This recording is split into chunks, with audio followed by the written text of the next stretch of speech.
Check-in, le podcast de Sunset Boulevard, votre guide de voyage aux USA. Bonjour à tous et bienvenue à bord de ce nouvel épisode de Check-in, le podcast qui vous aide à bien préparer votre road trip aux USA.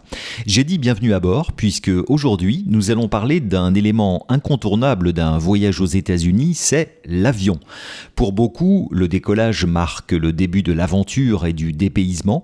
Pour d'autres, c'est le début des angoisses d'une longue traversée de l'Atlantique au départ de l'Europe. L'avion, c'est tout un écosystème avec ses codes, ses mystères, ses surprises, ses rencontres, ses imprévus, mais aussi et surtout cette sorte de magie d'un appareil qui nous fait quitter la Terre. Bref, c'est un sujet qui nous questionne beaucoup. Et pour en parler, je suis très heureux d'accueillir Victor, chef de cabine pour une compagnie aérienne basée dans le Pacifique Sud et créateur de la chaîne YouTube Victor Voyage. Bonjour Victor. Bonjour Jean-Christophe, merci de me recevoir, c'est très gentil de m'accueillir sur ta chaîne. Comment est née cette chaîne de conseils et d'astuces pour bien voyager ? C'est parti parce que je me faisais toujours poser les mêmes questions. Quand tu es invité à une soirée, tu rencontres des gens et quand tu travailles pour une compagnie aérienne, tout de suite, ils vont commencer à te demander des conseils sur comment mieux voyager, comment trouver les meilleurs plans pour les billets d'avion. À la fin, la discussion va plus sur ton métier plutôt que sur toi-même. Et le but d'aller dans une soirée aussi, c'est de découvrir et rencontrer les gens. Donc, vu que je me faisais toujours poser les mêmes questions, j'ai dit, je vais les référer sur une chaîne où ils auront toutes les informations. Et donc, j'ai créé ma chaîne Victor Voyage, inspirée de mon nom, où j'essaie de donner des conseils sur comment voyager dans les meilleures conditions. Et vous pouvez retrouver le lien vers la chaîne en description de ce podcast. Victor, ma première question concerne une étape qui se déroule au sol, devant son ordinateur, c'est celle de la recherche des billets d'avion au meilleur prix. C'est l'éternelle quête du bon plan qui se heurte souvent à la redoutable technique du yield management. Alors, en quoi ça consiste exactement et comment trouver les meilleurs tarifs ? Alors, le yield management, c'est un monstre d'ordinateur qui a été créé par les compagnies aériennes il y a plusieurs années pour essayer d'optimiser les revenus. En fait, yield management, c'est vraiment optimiser le revenu financier de la compagnie. Tout d'abord, les compagnies savent exactement quelles sont les périodes sur lesquelles les gens veulent voyager. On sait que les périodes de fêtes, les périodes de vacances, les gens voyagent plus plutôt que, on va dire, mi-mars, mi-avril où il se passe pas grand-chose. Et donc, comment essayer d'augmenter les prix pour les périodes les plus achalandées, parce qu'on sait qu'il y aura plus de demandes, et peut-être brader les prix sur les périodes plus calmes pour remplir les avions au maximum. Et à la fin de l'année, on a une moyenne qui va être le revenu que la compagnie aura fait. Donc, s'ils se disent, pour un Paris-New York que je vais le vendre, je veux faire 500 €, je vais peut-être le vendre à 1 000 € pendant les périodes les plus achalandées et je vais pouvoir faire des super soldes à, 250 € pour les périodes plus calmes. Et même en utilisant ça à l'intérieur de l'avion, sur 300 sièges, par exemple, tu vas en avoir une quinzaine qui peuvent être vendus à 99 € et puis après, une fois que tu as vendu tous les sièges les moins chers, tu vas en avoir une dizaine qui vont être à 139 €, puis après on passe au palier supérieur.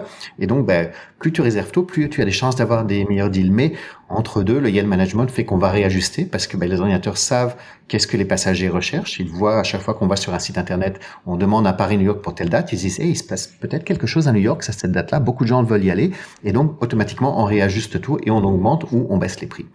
Donc c'est un système très très complexe qui permet vraiment d'optimiser les revenus. Pour trouver les meilleurs tarifs, il n'y a pas une recette magique, mais là, je dirais mon meilleur conseil, c'est de savoir exactement quels sont les paramètres que vous voulez avoir. Est-ce que vous êtes flexible? Est-ce que vous êtes OK pour partir peut-être 1 ou 2 jours ou 3 jours plus tôt ou revenir 1, 2 ou 3 jours plus tard? Parce que tout ça, ça peut jouer énormément sur la balance à la fin pour le prix final. Est-ce que on veut vraiment des vols directs ou est-ce qu'on est OK pour avoir un vol avec une escale quelque part? Parce que vu que c'est moins intéressant de s'arrêter peut-être 6 ou 10 heures dans un aéroport ou éventuellement d'aller dans l'autre sens, de faire un Paris-Francfort, rester à Francfort et après de repartir vers l'ouest et d'aller vers les États-Unis. Donc, comme c'est moins intéressant, le prix va être moins cher.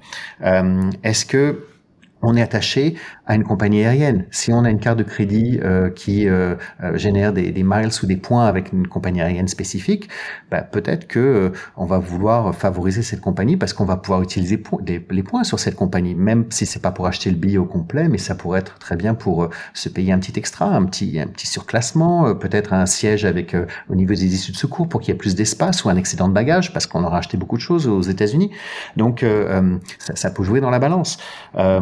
Et je dirais aussi, je vais donner 2 autres conseils. Il y en a une où il faut faire vraiment attention. Il y a des fausses agences, comme sur Internet, on ne sait pas toujours qui est derrière. Bien sûr, je ne parle pas des Expedia et des grosses compagnies, des grosses agences qui sont connues, mais des fois, on va trouver un prix vraiment moins cher, mais on se dit, j'ai jamais entendu parler de cette compagnie. Est-ce qu'elle existe vraiment? Alors, si vous le faites, prenez le risque. Il n'y a pas de problème, essayez-la. Et ce que je vous conseille, c'est dès que vous avez reçu le billet électronique, c'est de contacter la compagnie aérienne et demander est-ce que vous êtes bien sur le vol. Et parfois, vous aurez des bonnes surprises. Récemment, j'ai réservé un hôtel à New York et un site internet avait un prix qui était 30% de moins que tous les autres sites web. Donc, j'ai dit, bon, je prends le risque. Si jamais ça ne marche pas, j'appellerai ma banque et je ferai opposition sur la transaction. Mais j'ai appelé l'hôtel une demi-heure après avoir réservé, après avoir reçu ma confirmation, et j'étais bien enregistré. Donc, j'ai demandé mon numéro de réservation sur leur système et j'ai fait des belles économies. Et puis, mon dernier conseil, c'est d'utiliser, si vous en avez un VPN qui vous permet de cacher la vraie localisation de votre ordinateur et de vous mettre dans un autre pays. Donc, je dis pas de partir d'un autre pays, mais parfois, si on se met dans un pays qui peut-être a une économie qui est un petit peu moins florissante et donc les gens ont un peu moins d'argent pour pouvoir voyager, ou c'est un pays qui est peut-être moins en demande pour en départ de voyage, parce que ça peut être culturellement aussi, les gens voyagent moins, ils ont moins de revenus, eh bien, on peut avoir pour le même billet d'avion des différences qui peuvent être parfois jusqu'à 30 à 40% moins chères. Donc, je prends un exemple, et vous faites un Paris-New York, vous regardez sur le site français, et puis ensuite vous mettez par exemple avec un VPN sur la Belgique, et peut-être que vous allez vous trouver peut-être un 30, 40, 50 euros moins cher. C'est un petit truc qui peut vous faire gagner des sous. Vous allez toujours partir de Paris, mais ça sera le même billet, mais le billet va être émis dans un autre pays, ce qui ne change rien à votre voyage, mais ce qui vous permet de faire parfois quelques économies. Une fois qu'on a trouvé ses billets d'avion, un autre choix va devoir se faire, celui du siège en cabine. Alors, lequel choisir et y a-t-il de meilleures places que d'autres ? La classe affaires est toujours bien mieux que l'économie, mais bon, je vais vous donner quelques conseils qui sont un peu plus généraux. On va imaginer qu'aujourd'hui on voyage tous en classe économie. D'abord, en termes de turbulence, il y a des gens qui ont un petit peu peur des turbulences, et c'est vrai que c'est pas toujours naturel de voler. Donc, faut savoir que les turbulences en général, on les sent moins à l'avant qu'à l'arrière de l'avion. Combien de fois en tant que chef de cabine, moi je travaille à l'avant, je m'occupe en général des classes premium, on sent qu'il y a des turbulences, mais on est capable de continuer le service, alors que mes collègues à l'arrière, ils sont assis et attachés parce que, comme je dis souvent, l'avion est content, il remue la queue. C'est pas vraiment ça, c'est un peu imagé, mais on sent beaucoup plus les turbulences à l'arrière. Donc, si vous avez peur des turbulences, asseyez-vous le plus à l'avant possible dans votre cabine. Bien souvent, au niveau des ailes, c'est fait partie de la classe économie. Donc, si vous êtes un passager qui a un petit peu peur des turbulences, en vous mettant dessus des ailes, vous allez vous sentir un petit peu mieux. Après, il y a l'autre débat, couloir ou fenêtre. Alors, ça dépend également de vos choix personnels. Si vous êtes quelqu'un qui a besoin d'aller aux toilettes souvent, si quelqu'un qui aime bien bouger, si vous avez des longues jambes, parfois le couloir peut être pratique. Mais je dirais que les longues jambes, on va vous trébucher dessus, les gens vont vous marcher dessus, vous allez vous faire rentrer dedans par les chariots, donc c'est pas forcément ce qu'il y a de mieux. Mais pour certaines personnes qui veulent avoir besoin de plus d'espace, qui sont moins claustrophobes, ils ont besoin d'être côté couloir. Moi, je fais partie de l'équipe fenêtre, donc je préfère être côté fenêtre tout simplement parce que d'abord, je peux mettre ma tête contre la paroi pour dormir au lieu d'avoir la tête qui va être soit dans le vide, dans l'allée, soit sur le voisin du milieu que je ne connais pas toujours. Mais également, sur certains avions, je dis pas que c'est tous les modèles, mais sur beaucoup d'avions modernes, la couloir côté fenêtre va pouvoir se relever complètement. Et donc, on va gagner ces 5 cm de plus d'espace, et on s'entend que les sièges économiques sont de plus en plus petits, et même si les gens maintenant sont de plus en plus grands, et donc le siège n'est pas plus large, c'est-à-dire que vous allez avoir cet espace vide entre le bord de votre siège et la paroi, mais ça vous permet de vous décaler un petit peu et d'avoir ces quelques centimètres de plus de confort. Donc pour quelqu'un qui, comme moi, qui n'a pas besoin d'aller aux toilettes très souvent et qui est capable de dormir facilement en avion, c'est automatiquement ce qu'il y a de mieux. Ensuite, on a aussi l'issue de secours. Alors, vous allez avoir plus d'espace pour les jambes, donc c'est toujours quelque chose d'assez agréable, mais et je dis un mais, c'est que parfois les sièges sont plus étroits parce que les sièges au niveau des secours n'ont pas forcément la tablette parce que vous n'avez pas un mur devant vous, donc la tablette ne va pas se trouver sur le siège devant vous, et donc la tablette est incorporée dans la coudoir. Et ben, la coudoir devient un peu plus large, mais l'allée, elle, doit faire toujours le même espace. Donc les sièges vont parfois perdre quelques centimètres en largeur. Même chose, parfois le système de divertissement, si vous n'avez pas une paroi devant vous, le système de divertissement va être également dans la coudoir. Ce qui fait que vous allez perdre 2 cm à droite, 3-4 cm à gauche, donc le siège est un peu moins large. Oui, personne va reculer son siège et se retrouver devant votre nez, mais vous allez avoir un petit peu moins d'espace. Donc est-ce que vous en voulez en espace en avant, mais moins en largeur. Donc voilà ce qui vous permet de choisir un petit peu qu'est-ce que vous décidez comme siège. Réservez votre siège si possible au moment de la réservation. Parfois, il y a un petit supplément à payer. Si vous ne le faites pas, vous risquez de vous retrouver séparé ou avec le siège du milieu. Si vous enregistrez dès que la compagnie ouvre l'enregistrement à l'avance en ligne avec les applications des compagnies aériennes, vous allez peut-être pouvoir quand même choisir un siège confortable dès que l'enregistrement est possible sans avoir à payer les fameux suppléments.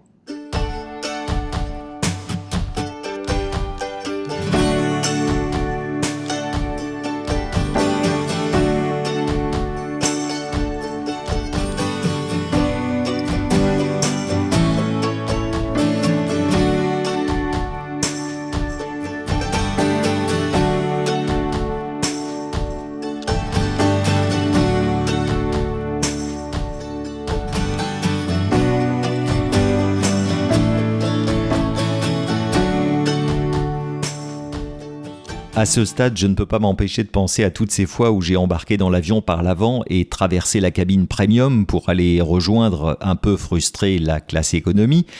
Alors Victor, entre mythe, fantasme et réalité, est-ce qu'il est possible aujourd'hui de bénéficier d'un surclassement ? Les surclassements, oui. Moi, j'appelle ça le loto. C'est vraiment un système de loterie. Et chaque compagnie a son propre procédure, donc les informations que je vais donner sont assez génériques.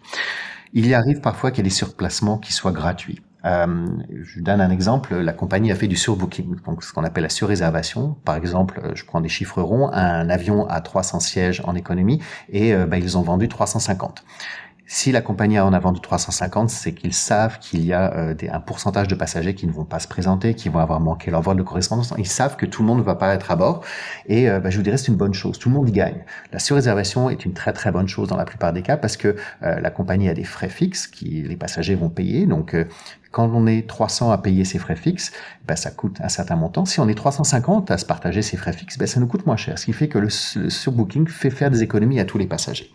Et dans la plupart des cas, je vous dirais que les probabilités sont bonnes et ces passagers ne se présentent pas. Mais il arrive des jours où la chance a moins bien tourné, l'algorithme était un peu moins bon et effectivement, sur les 300 passagers, on en a 320 qui vont se présenter. Et donc, il va nous manquer 20 places.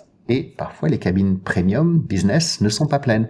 Alors, on va faire du surclassement. Toutes les compagnies ne le font pas. Certaines vont décider, OK, on va en laisser 20 au sol et puis on va les mettre sur d'autres vols indirects ou on va les faire partir sur le prochain vol qui peut être le lendemain.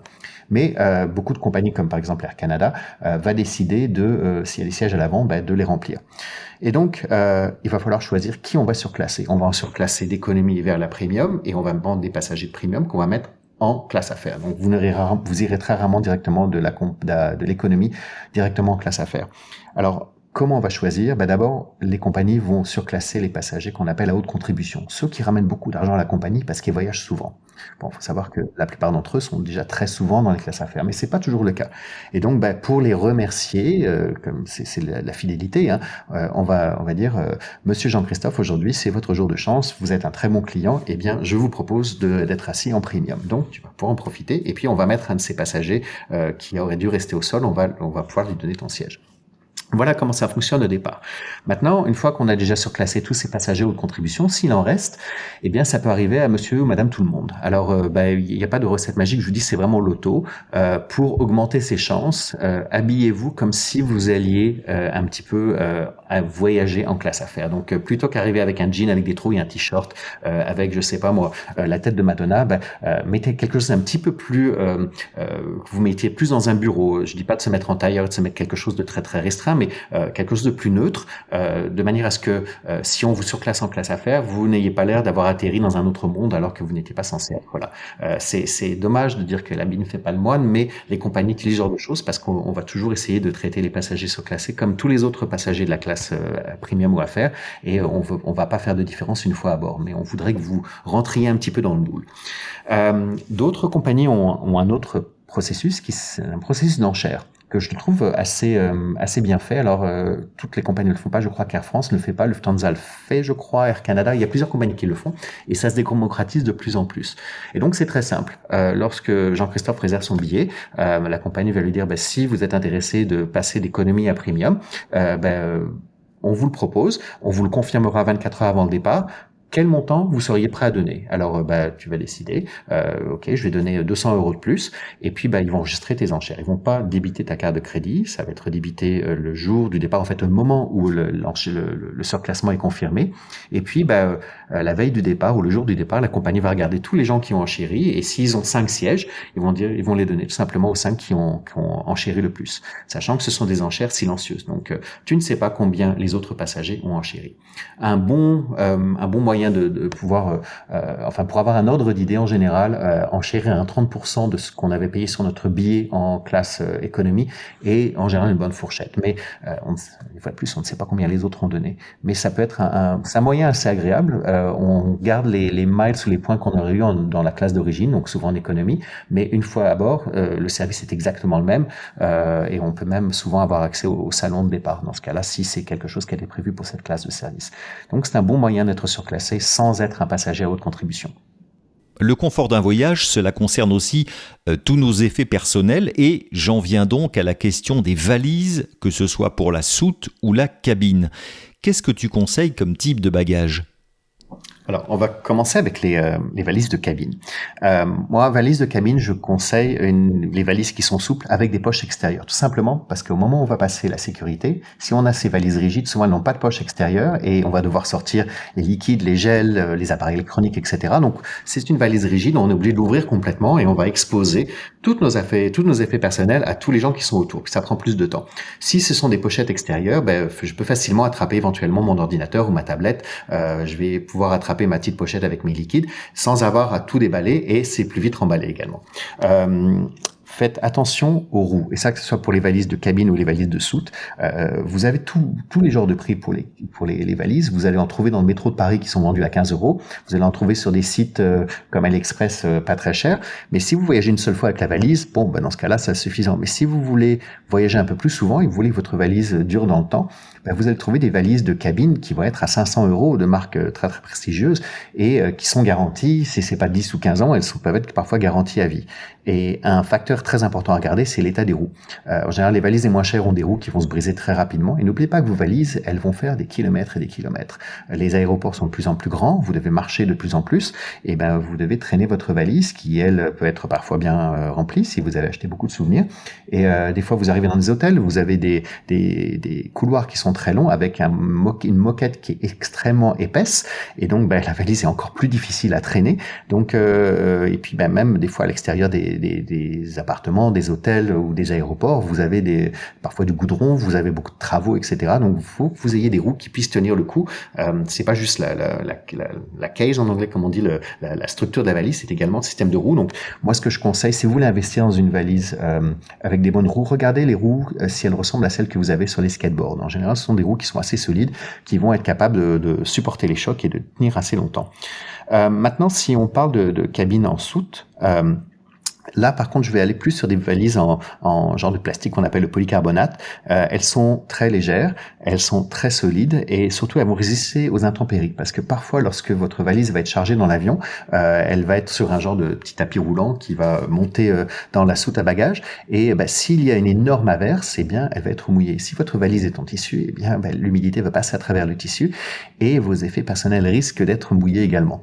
Donc moi, je pense que c'est un bon choix d'utiliser des valises en polycarbonate pour la soupe. Maintenant, personnellement, je suis quelqu'un qui, après y a voyagé très léger, je pars régulièrement 3 semaines avec une valise de cabine et un tout petit sac à dos, et c'est amplement suffisant. Donc, vous n'avez pas tant de vos bagages qui ne sont pas retardés ou perdus, et vous êtes capable de partir directement dès que vous sortez de l'avion et que vous passez les douanes, d'être capable d'aller directement à votre hôtel ou commencer à profiter des grandes routes américaines.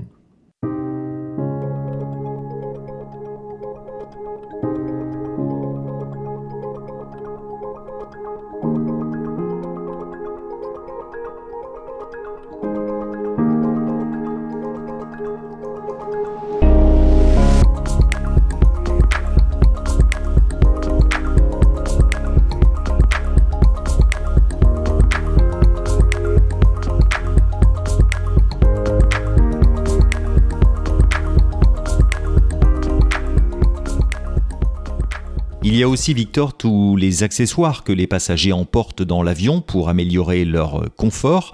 Quels sont pour toi les plus utiles ?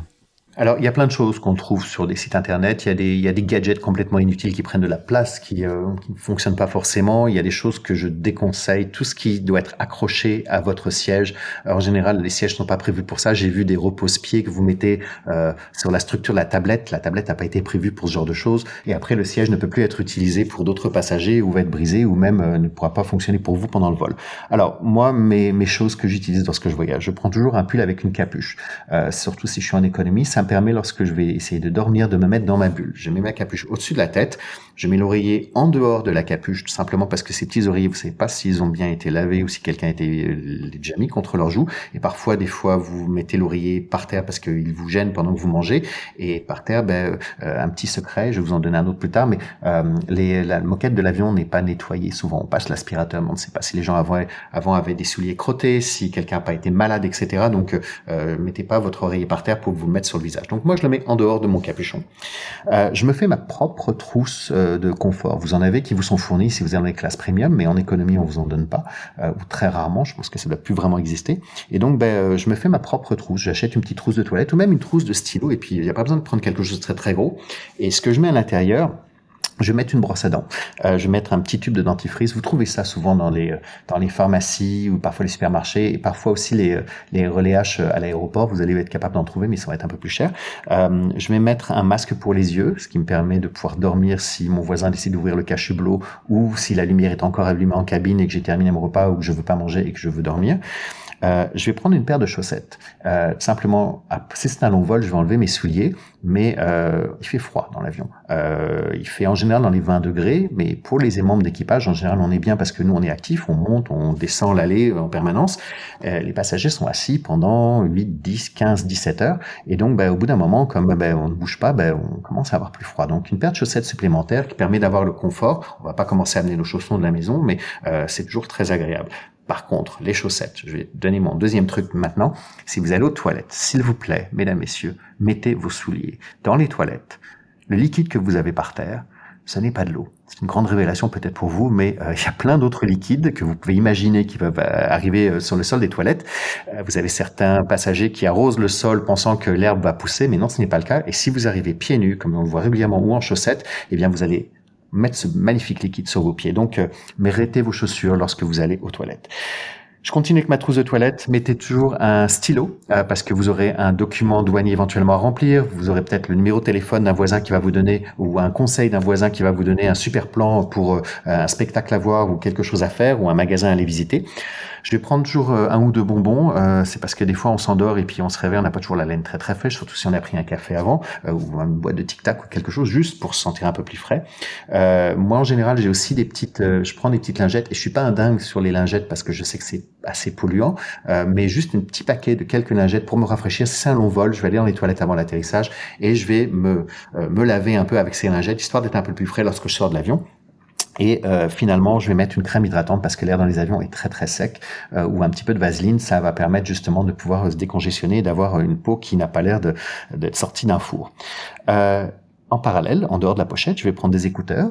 Si la compagnie vous fournit des écouteurs gratuits en économie, en général, ce sont des écouteurs type bouton qui leur a coûté probablement 10 cents à acheter. Et la qualité du son pourrait correspondre à écouter Pavarotti en train de chanter avec la tête dans un seau. Donc, je vous conseille fortement d'avoir vos propres écouteurs. Si vous voulez pas investir trop, vous pouvez trouver des écouteurs très très bien dans les grands magasins pour une vingtaine d'euros ou vingtaine de dollars, qui seront bien meilleurs si vous voulez au moins comprendre ce que le film est en train de dire, le film que vous essayez de regarder. Si vous avez des écouteurs sans fil, des écouteurs type Bluetooth, vous pouvez trouver maintenant, je sais qu'Amazon en vend, des petits adaptateurs que vous allez brancher sur le système de divertissement et qui vont transmettre à vos propres écouteurs. Comme ça, vous gardez vos propres écouteurs, mais peu d'avions ont le système de Bluetooth directement sur le système de divertissement. Amenez votre tablette avec votre propre divertissement, vos propres films, vos propres séries télé, vos propres livres, magazines, jeux, coloriages. Il y a vraiment de tout maintenant sur les tablettes. C'est le meilleur moyen. Vous savez jamais trop ce qui vous attend dans l'avion. C'est pas vous qui avez choisi ce que la compagnie a décidé d'acheter comme film. Peut-être qu'il n'y a pas grand-chose d'intéressant. Peut-être qu'il n'y a pas grand-chose dans la langue que vous comprenez. Et donc, au moins, vous avez le contrôle sur ce que vous allez pouvoir faire ou voir. Donc, téléchargez, si vous avez une tablette, téléchargez de quoi. Et puis, votre tablette va utiliser de l'énergie. Vous allez commencer à l'utiliser dans la salle d'embarquement. Si vous avez déjà utilisé la tablette parfois pour 1 heure ou 2, puis ensuite à bord. Et vous voulez avoir du jus lorsque vous allez arriver parce que vous aurez peut-être besoin de votre tablette pour avoir les informations de la location de voiture ou de le premier hôtel ou des premiers endroits où vous allez. Et donc, il faut que votre tablette soit chargée. Alors, n'oubliez pas les quelques câbles qui sont nécessaires. Et je vous dirais un petit truc de pro. Les prises USB que vous avez souvent sur les systèmes de divertissement ne vont pas charger. Ils vont maintenir vos appareils en vie, mais ne vont pas leur donner de plus d'énergie. Donc, beaucoup d'avions, vous avez des prises électriques entre les sièges. Là, la prise va donner du rechargement à votre appareil. Sinon, amenez un petit battery pack, là, les petites batteries portables que vous pouvez emmener, sur lesquelles vous pouvez brancher votre appareil qui vont les recharger. Mais vous avez besoin d'avoir un petit peu de jus lorsque vous allez atterrir à l'arrivée.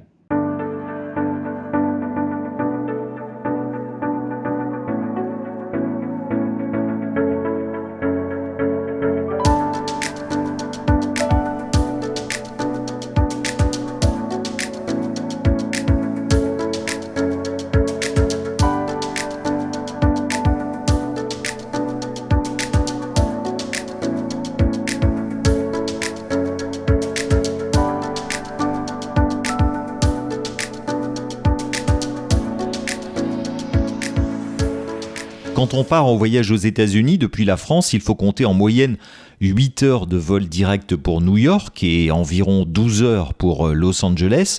Comment occuper au mieux ces longues heures ? Eh oui. Alors, lorsqu'on va d'Amérique du Nord vers l'Europe, c'est un vol de nuit. Et donc, la première chose, c'est d'essayer de dormir. Je sais que tout le monde n'arrive pas à dormir en avion, mais le meilleur moyen pour de s'endormir, c'est d'être fatigué. Alors moi, ce que je fais, c'est que je vais faire un peu de sport cette journée-là. Je vais aller nager, je vais aller courir, je vais m'épuiser un petit peu, de manière à ce que lorsque j'arrive à bord de l'avion, je vais avoir plus de chances de pouvoir m'endormir. Alors, ça va pas être une bonne nuit comme si j'étais dans mon lit, surtout si on est assis en économie, mais au moins, on va être capable de commencer à s'endormir.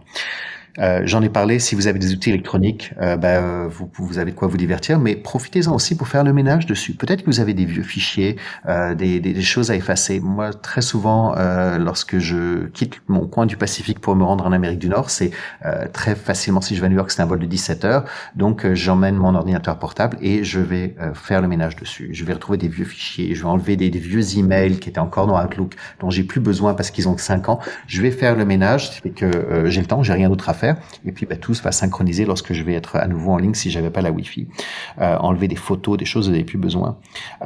Autre truc pour s'occuper, et là ça va être bien pour les vols de jour, télécharger des tutoriels. Peut-être que vous avez un super appareil photo, mais vous savez pas comment il fonctionne. Il y a tellement de fonctions maintenant, où vous avez la dernière mise à jour du iPhone, et puis il y a plein de nouvelles fonctions que vous avez jamais explorées. Tout ce que vous aviez avant fonctionne encore, mais donc regardez les tutoriels, il y a toujours des nouvelles choses qui arrivent et peut-être que vous allez être capable de faire des bien meilleures photos, des bien meilleures vidéos ou d'apprendre à faire du montage basique pour votre post sur Instagram. Regardez, téléchargez des tutoriels avant de partir, comme ça vous pouvez les regarder à bord et apprenez à utiliser vos appareils. Une autre chose que je fais, et je sais que ça fait peut-être un peu vieux jeu, là, je vais bientôt avoir 50 ans, donc je vais révéler mon âge, mais j'envoie encore des cartes postales. Je sais que ça se fait plus trop. Alors, par contre, je veux pas, quand je suis à l'étranger, courir pour essayer de trouver les timbres et la boîte aux lettres, parce qu'il y a de moins en moins de bureaux de poste maintenant. Donc, j'achète quelques cartes postales et je les écris dans l'avion sur le vol du retour. Je dis pas que j'en envoie une vingtaine, mais je vais en écrire quelques-unes. Et puis, je vais les envoyer une fois rendu à la maison. La personne s'en fout que ça soit un timbre de la maison ou de l'étranger. Ça arrive plus vite. Vous savez exactement où se trouve le bureau de poste le plus près de chez vous. Et puis, ça fait toujours plaisir de recevoir une carte postale. Ça veut dire qu'on a pensé à quelques amis, aux parents ou à la famille, etc. En parlant d'écrire, il m'arrive parfois d'écrire encore des lettres. Je sais que ça fait encore plus vieux jeu, mais vous reprenez votre plume et vous prenez un stylo. C'est pour ça que c'est important d'avoir un stylo. Éventuellement, c'est écrit avec un petit bloc-notes et vous mettrez ça dans une enveloppe plus tard, mais prenez le temps d'écrire avec quelqu'un avec lequel vous n'avez pas eu de contact depuis un petit bout de temps et ça a une autre impression que recevoir un message sur WhatsApp ou sur Messenger. Donc, ça a un autre effet. Et surtout, parfois, vous pouvez écrire à quelqu'un de la famille qui est plus âgé et qui n'utilise pas les nouvelles technologies. Donc, ça leur fera toujours plaisir. Ils aiment recevoir des lettres. Autre chose à faire, écoutez, découvrez des nouveaux podcasts. Il y en a toujours plein maintenant. Et puis, vous pouvez les télécharger. C'est gratuit. Et puis, commencez à écouter. Si vous voyez qu'il vous plaît, vous pourrez continuer à l'écouter pendant ou après votre voyage. S'il ne vous plaît pas, vous l'effacez. Puis, on passe à autre chose. Donc, il y a toujours des tas de sujets qui sont intéressants. Il y a toujours des tas de nouveaux podcasts qui arrivent de plus en plus. Donc, je vous invite à en découvrir d'autres. Et puis, je en ai parlé tout à l'heure, des divertissements sur votre propre tablette, que ce soit des films, des livres, des séries télé, du coloriage. Il y a plein de fonctions, il y a plein d'applications, des magazines. Donc, ça permet de pouvoir s'occuper. Mais ce qui est important aussi, c'est de temps en temps marcher. Il faut étirer ses jambes, surtout si vous êtes en économie. On veut éviter ce qu'on appelle le DVT, qui est en fait un caillot sanguin. Ça pourrait être assez dangereux. Donc, de temps en temps, prenez le soin de marcher dans la cabine, évidemment, lorsque la consigne des ceintures est éteinte. Sinon, vous allez vous faire taper sur les doigts par les membres d'équipage. Alors, grâce à tes bons conseils, on n'a vraiment plus aucune raison de s'ennuyer en avion. Mais si on veut absolument dormir, quelles sont les meilleures astuces ? C'est tout de même pas simple, hein ? Alors non, c'est pas évident toujours de dormir. Il y a des gens qui ont pas de problème. Honnêtement, moi, si je suis pas en tant qu'équipage, si je suis un passager, on n'a même pas encore décollé. En général, je suis déjà endormi et je manque le repas à chaque fois. Donc, petit conseil pour mieux dormir, augmentez vos chances. Je vous en ai parlé tout à l'heure, faire du sport. Un autre conseil, c'est de ne pas manger trop avant un vol. Et surtout dans les aéroports, tous les aéroports du monde, vous allez trouver des fast-food. C'est pas ce qu'il y a de plus facile pour votre estomac et votre système digestif. Donc, tout ce qui est carbs, tout ce qui est rempli de pain, de choses qui ne sont un peu moins naturelles, parce qu'on s'entend qu'il n'y a pas toujours des produits très très naturels à l'intérieur, c'est plus difficile pour votre estomac. Donc, mettez les chances de votre côté et évitez les fast-foods dans les aéroports. Je sais que c'est la solution la plus simple. Acheter à manger dans les aéroports, ça peut être parfois assez cher, mais si possible, évitez ce genre de choses. Allez plus sur des salades, sur des choses qui sont beaucoup plus légères. Régulièrement, un passager vient me voir dans le galet, dans la cuisine de l'avion, et me dit « Oh, j'arrive pas à dormir ». Je vous avais pas livré 2 cafés dans la dernière heure à vous? Donc, effectivement, évitez les thés et le café parce que ce sont des choses qui vont vous empêcher de dormir. À moins que vous ayez l'habitude de prendre un café juste avant de vous coucher à la maison, ça a le même effet dans un avion, ça va vous empêcher de dormir. Donc, évitez ce genre de choses. Si vous avez besoin d'une boisson chaude, amenez votre sachet de tisane. Ça prend pas de place, personne ne vous posera de questions. Amenez un sachet de tisane, allez dans le galet, demandez à ce qu'on vous donne un verre d'eau chaude, et puis à l'intérieur, vous mettez votre tisane, ça devrait vous aider à vous endormir ou à vous calmer, si vous avez un petit peu peur de l'avion. Je reparle un petit peu de la température. Je disais tout à l'heure, je mettais des chaussettes. Il fait froid dans l'avion. Et certaines compagnies offrent des couvertures, certaines n'en offrent pas ou devez payer pour les avoir. Est-ce qu'elles sont vraiment chaudes? Moi, je conseille toujours à un passager d'avoir un genre de châle. D'une part, ça vous sert pendant le voyage parce que parfois, quel que soit l'endroit où vous êtes, les nuits peuvent être un peu plus fraîches, la température peut baisser. Donc, vous aurez ça avec vous si vous en avez besoin pendant le voyage. Mais à bord de l'avion, ça peut vous servir de couverture supplémentaire. Donc, ayez un châle pour rester chaud. Nous, les passagers, les membres d'équipage, on a toujours chaud, mais les passagers peuvent avoir froid. Et surtout, si vous êtes assis au niveau des portes, près des portes, il n'y a pas de courant d'air, les portes sont bien fermées, mais il fait toujours plus froid au niveau des portes, alors que certaines autres parties de la compagnie peuvent faire très chaud. Donc, c'est toujours mieux d'avoir plus de vêtements et de les enlever si on a trop chaud, plutôt qu'avoir pas grand-chose, des t-shirts ou juste des shorts, et puis d'être frigorifié pendant le vol. Vous aurez vraiment moins bien à dormir. La musique peut être quelque chose qui peut vous aider. Donc, si vous avez des musiques qui sont calmantes ou même éventuellement la méditation, parfois certains passagers s'endorment en méditant. Et ça, c'est quelque chose que j'ai proposé à ma compagnie. Un jour, j'étais un passager sur une autre compagnie. J'avais le siège du milieu. J'étais assis entre deux colosses aux États-Unis. Donc, je pouvais vraiment pas bouger. Je crois que c'était un vol de 5 heures. Je devais faire la côte est vers la côte ouest. Et bon, j'ai dit, peut-être que si je me mettais à méditer. Donc, j'ai mis une musique un petit peu genre yoga et puis j'ai essayé de faire la méditation et j'ai réussi vraiment à bien méditer parce que on n'a rien d'autre à faire, on est bloqué, on peut pas bouger, on est assis dans notre siège. Et j'ai proposé ça à ma compagnie. J'ai dit, pourquoi est-ce qu'on rajoute pas la méditation sur le système de divertissement? Et maintenant, on en a. Donc, certaines compagnies l'ont, je crois qu'Air France en a, mais sinon, vous pouvez aussi vous en télécharger. Ça peut vous aider à vous endormir. Il y a tout ce qui est coussin, oreiller, enfin tout ce qui est pour le support de la nuque. Alors il y a plein de modèles. Il y a des modèles gonflables, il y a des modèles qui sont remplis avec des petites billes que en général les passagers n'aiment pas trop traîner. Donc on en trouve régulièrement quasiment après chaque vol, il y en a toujours un ou deux qui sont restés sur les sièges que les passagers ont ou oublié consciemment ou inconsciemment. Et donc moi celui que j'ai essayé, et je suis pas du tout sponsorisant pour en parler, mais j'ai commandé, j'ai vu des bons commentaires sur Amazon et j'ai reçu le mien hier. Donc je l'ai pas encore utilisé à bord, je l'ai essayé à la maison. C'est la marque TRTL. L'avantage de celui-là, c'est que c'est une genre de structure en plastique et c'est recouvert d'un genre de tissu avec un velcro pour bien l'accrocher et il va se mettre sur le côté de la tête. Et donc, ça prend beaucoup moins de place, c'est lavable et ça a l'air assez confortable. Maintenant, je l'ai pas encore essayé à bord, mais je vais l'essayer. J'ai un vol en économie qui s'en vient bientôt. Et puis, dernier conseil pour mieux dormir, si vous avez les moyens, payez-vous peut-être un petit supplément pour un surclassement en premium. Peut-être que vous avez acheté votre billet il y a 6 mois, 8 mois, et à ce moment-là, vous n'avez pas les moyens de vous payer la classe premium, mais entre deux, vous avez pu économiser un petit peu, et maintenant, vous avez un budget qui est peut-être, vous pouvez étirer un peu, et allez vous payer un petit supplément pour un surclassement dans une classe premium. Alors, demandez à la compagnie, éventuellement, essayez les enchères. Ce que je conseille toujours, les passagers qui sont en classe affaires, c'est un vol de jour, ils vont très bien voyager en classe premium, parce que c'est un vol de jour, en général, on n'a pas besoin de dormir tant que ça. Donc, pour les passagers qui sont en classe affaires, faire des économies, voyager en premium pour un vol de jour et avoir la classe affaires pour avoir le lit en vol de nuit. Mais si vous êtes en économie, économie en vol de jour, on va regarder des films, on va pas dormir pendant tout le vol. Mais par contre, sur un vol entre l'Amérique du Nord pour revenir en Europe, on a besoin de dormir parce que la nuit est assez courte. Et c'est là où ça peut être intéressant de se payer la premium. Donc peut-être la premium pas pour tout le voyage, mais au moins pour le vol de nuit que vous risquez d'avoir pendant votre séjour.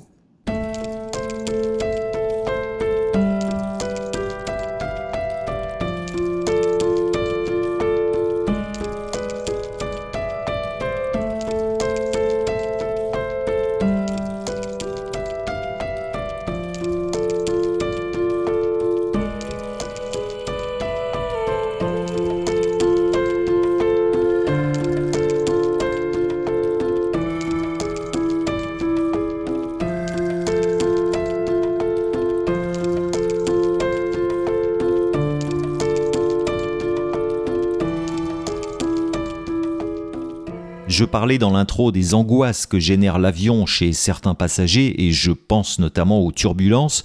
Quels conseils est-ce que tu donnerais pour les vivre au mieux ? Oui, c'est vrai. Il y a énormément de passagers qui ont peur de l'avion et certains vont le dire, certains vont le montrer, certains vont dire je vais faire avec parce que j'ai pas le choix, il faut absolument que je prenne l'avion. Mais vous n'êtes pas tout seul. Si vous êtes quelqu'un qui est nerveux en avion, vous n'êtes pas tout seul. Je pense qu'il y a quasiment que l'équipage qui n'a pas peur de l'avion. Alors, les petits conseils. Tout d'abord, choisissez votre siège à l'avance. Ça va vous permettre de savoir où vous êtes assis. Je vous l'ai dit, le plus à l'avant possible ou au niveau des ailes. Évitez les sièges à l'arrière de l'avion parce que c'est là où vous allez sentir le plus de turbulences. Si vous avez un peu peur de l'avion, vous voulez éviter les turbulences. Deuxième chose, essayez de créer diversion à votre esprit, essayez de vous occuper l'esprit. Si vous êtes là juste à regarder la carte sur le système de divertissement et au moindre bruit, au moindre mouvement de l'avion, vous commencez à paniquer, ça va pas vous aider.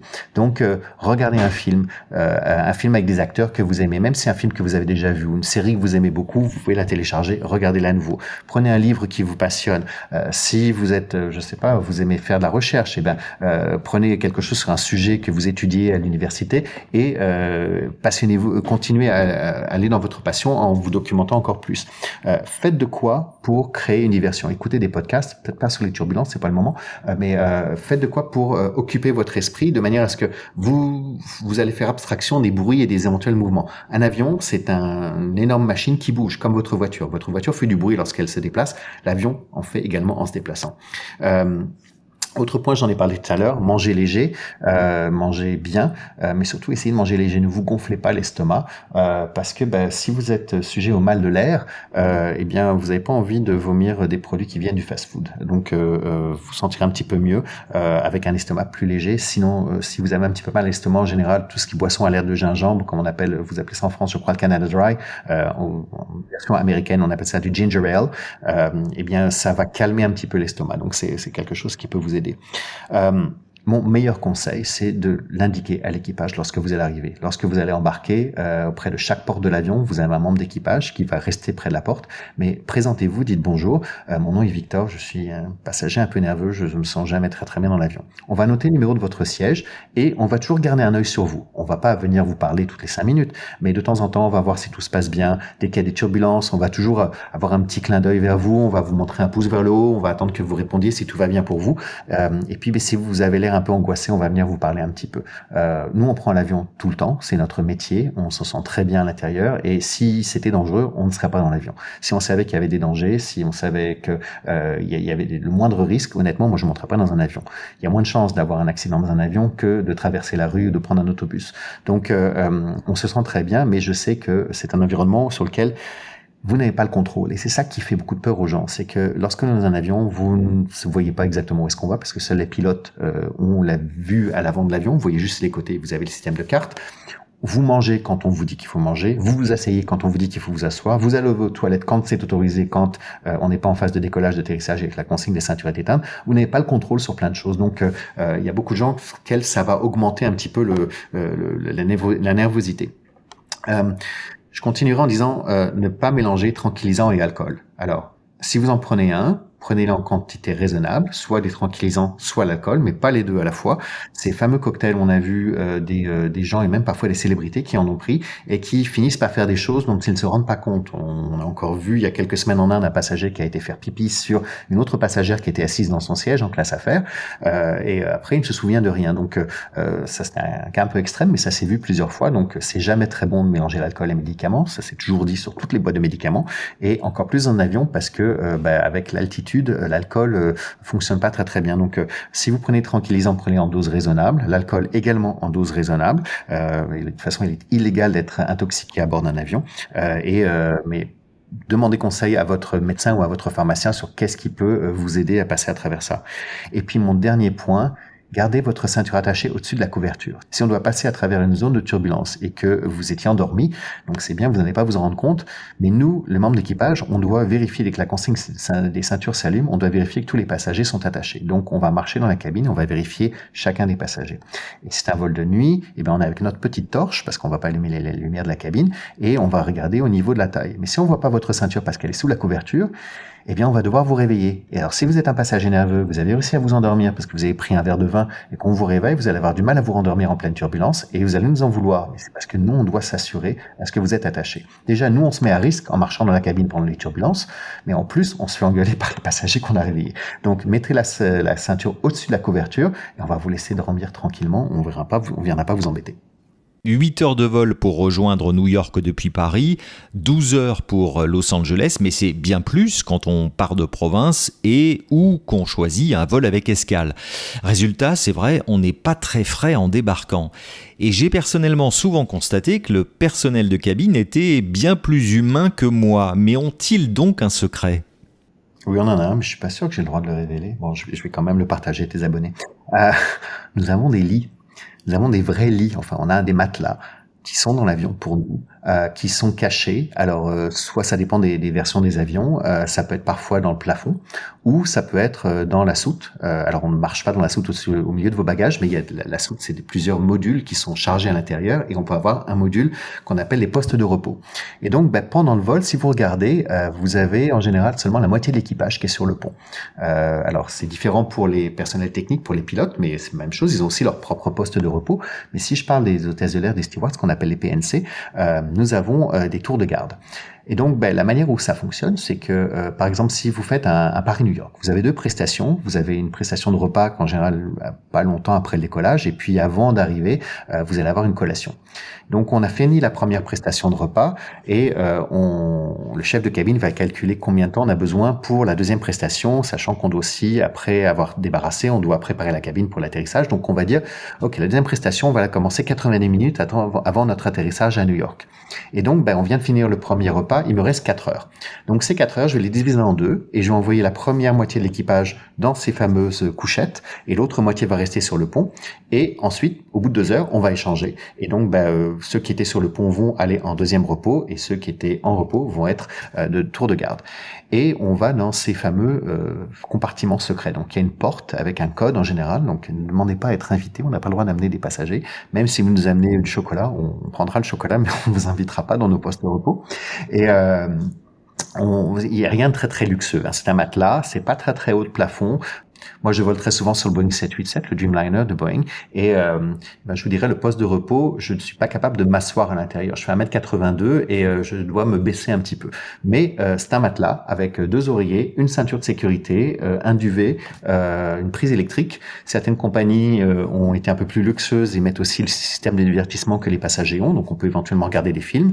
Mais l'avantage, c'est qu'il n'y a pas de lumière. On a une lumière qu'on peut éteindre.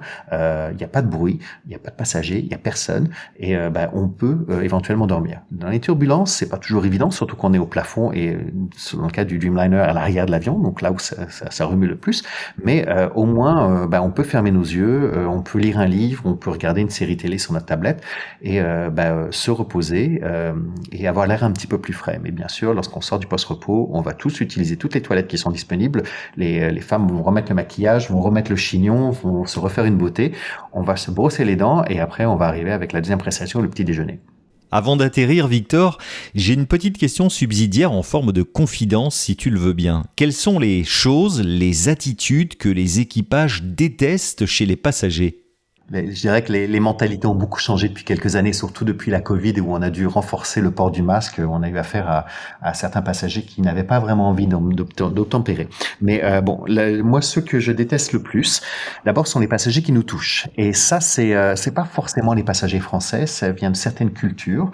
Et je suis en train de servir quelqu'un et le passager de l'autre côté de l'allée va me taper sur les fesses. Et c'est qu'on n'est pas encore copains, on se connaît pas de manière assez intime pour que tu me taponnes sur les fesses. Donc non, ne nous touchez pas, ne tirez pas sur notre veste ou notre uniforme. Il suffit de dire monsieur, madame, éventuellement si on est un peu plus loin, appuyez sur le bouton d'appel et on va venir s'occuper de nous. Mais ne nous touchez pas. Surtout ça, je pense qu'il y a aucun membre d'équipage qui accepte ce genre de choses.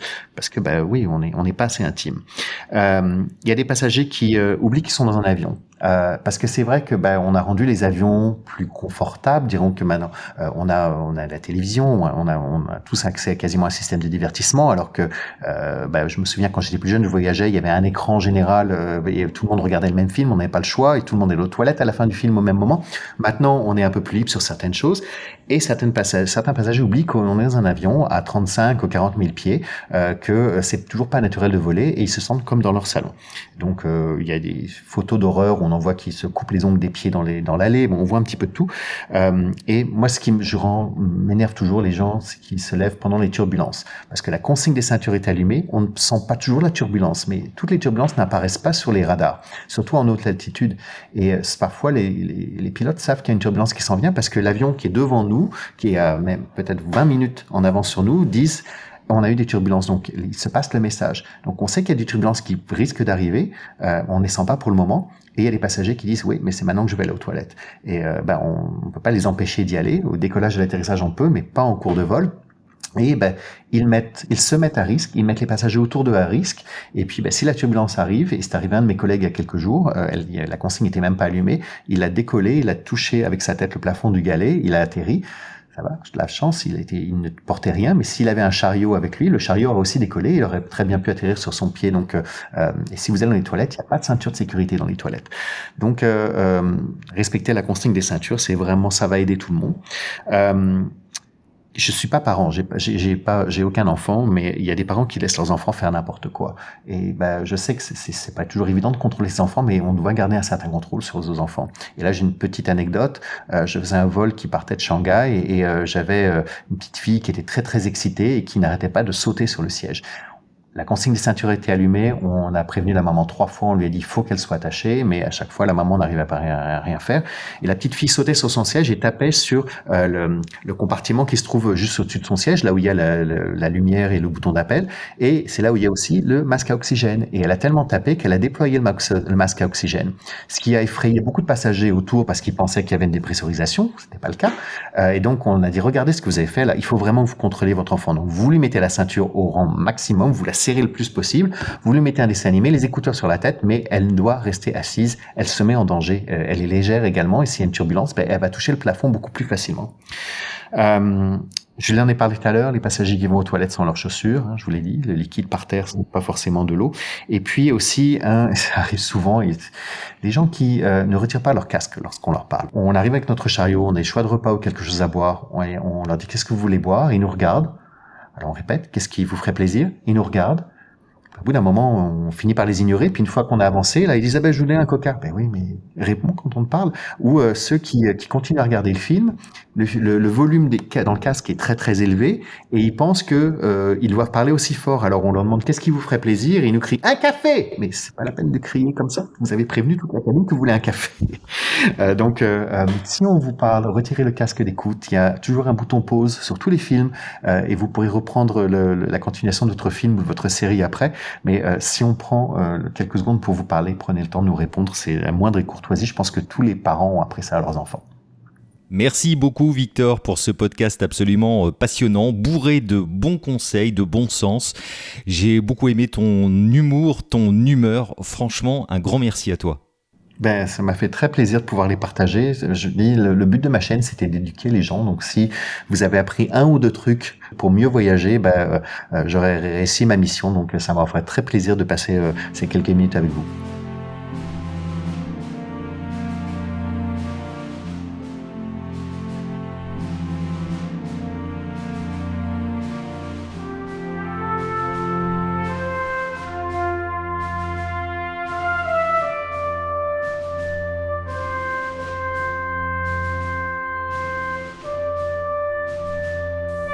Attendants, please prepare for landing. To prepare for landing, please close your tray table and put away carry-on items. Place your seat in the original upright position, with footrest stowed and headrest lowered. We will now collect any items you wish to discard. Please put away larger electronic devices, including laptop computers. Secure smaller handheld devices in your hand or seat pocket. Devices must remain in airplane mode until after we land. We will be landing soon.